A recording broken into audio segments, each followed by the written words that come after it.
Salut à tous et bienvenue. On clique, on tape, on navigue tous les jours et le monde entier s'affiche comme par magie sur nos écrans. Mais vous êtes-vous déjà demandé comment ça marche, vraiment? Aujourd'hui, on va lever le voile sur cette magie invisible. On plonge ensemble dans les coulisses de votre connexion. C'est la question centrale, n'est-ce pas? Comment ce simple geste, ce petit tapotement sur votre téléphone, peut-il déclencher une conversation presque instantanée avec un ordinateur, un serveur qui se trouve peut-être à des milliers de kilomètres? Eh bien, c'est ce mystère qu'on va décortiquer ensemble, étape par étape. Pour comprendre ce grand voyage mondial, il faut d'abord commencer chez soi.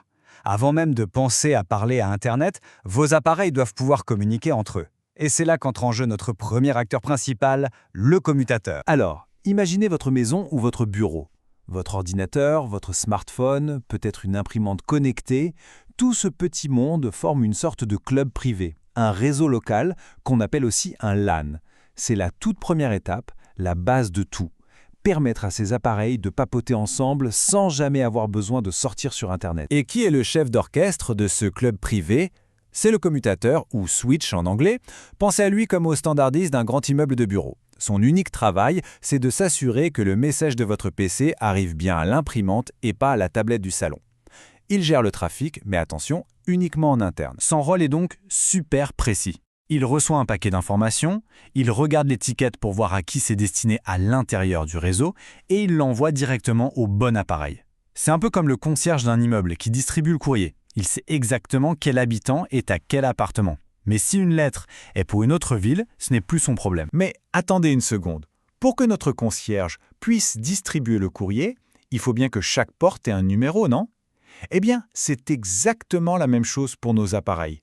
Pour que le commutateur sache où envoyer les informations, chaque appareil a besoin de sa propre identité, de sa propre adresse. Et cette identité unique, c'est elle, la fameuse adresse IP. C'est tout simplement l'adresse postale numérique de votre appareil. Cette série de 4 nombres, c'est ce qui permet à votre ordinateur de dire sur le réseau « Coucou, c'est moi, je suis ici, à cette adresse précise ». Sans ça, c'est le chaos, personne ne reçoit jamais rien. Et c'est là que ça devient vraiment astucieux. Comme le dit notre source, une adresse IP, ce n'est pas juste un numéro. Elle a un double rôle. Elle indique non seulement quel est l'appareil, mais aussi dans quel quartier, dans quel réseau il se trouve. C'est un peu comme une adresse postale complète qui a à la fois le nom de la rue et le numéro de la maison. Regardons ça de plus près. Vous avez cette adresse, 192 168 1 29. Comment l'ordinateur sait quelle partie est la rue et quelle partie est le numéro de maison? C'est grâce à cet outil magique qu'on appelle le masque de sous-réseau. En gros, c'est une sorte de pochoir. L'ordinateur l'applique sur l'adresse IP et ça lui révèle que 192.168.1 c'est le réseau, la rue, et que .29 c'est l'appareil, la maison. C'est lui qui trace la frontière. Bon, super. Notre réseau local est bien organisé, chaque appareil a son adresse, le courrier circule bien à l'intérieur de notre immeuble. Mais maintenant, on veut sortir. On veut envoyer une lettre à l'autre bout du monde. Pour ça, il nous faut une porte de sortie, un pont vers l'extérieur. Il nous faut un routeur. Et voilà la différence cruciale, en un coup d'œil. C'est simple. Le commutateur, il parle vers l'intérieur, il gère les conversations locales. Le routeur, lui, il parle vers l'extérieur, il connecte notre petit réseau privé au grand réseau mondial qu'est Internet. C'est notre ambassadeur, notre porte d'entrée vers le monde. Et pour pouvoir jouer ce rôle d'ambassadeur, le routeur est un peu spécial. Il doit avoir, si vous voulez, un pied dans chaque monde. Il a donc une adresse IP sur notre réseau local pour que nos appareils puissent lui parler. Et il a aussi une autre adresse IP sur Internet pour parler au reste du monde. C'est un vrai traducteur bilingue qui fait le lien entre les deux. Ok, maintenant qu'on a fait connaissance avec tous nos personnages, on va pouvoir assembler le puzzle. On va suivre une simple information, un petit paquet de données pendant son incroyable voyage de votre ordinateur jusqu'à un serveur lointain. Accrochez-vous, c'est là que toute la mécanique prend vie. Allez, on y va. Étape 1, votre PC envoie sa demande. Étape 2, le commutateur local la reçoit. Il regarde l'adresse de destination, il se dit « Oula, ça c'est pas pour quelqu'un dans mon immeuble ». Il n'a qu'une chose à faire, passer le relais à la seule sortie qu'il connaisse. Étape 3, la porte d'entrée, c'est le routeur. Il attrape le paquet, lui colle une nouvelle étiquette pour son grand voyage et le lance sur l'autoroute de l'information.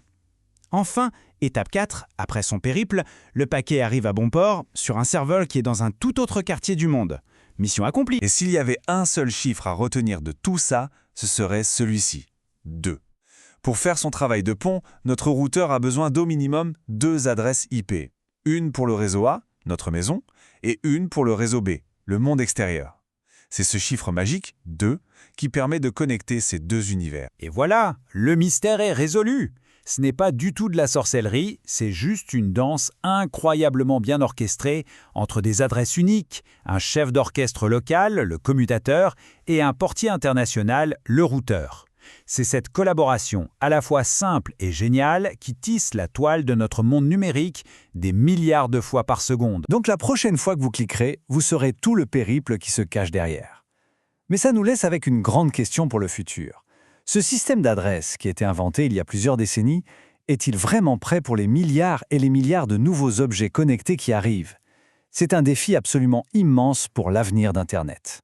Merci de nous avoir suivis et à très bientôt pour un nouvel Explicaneur.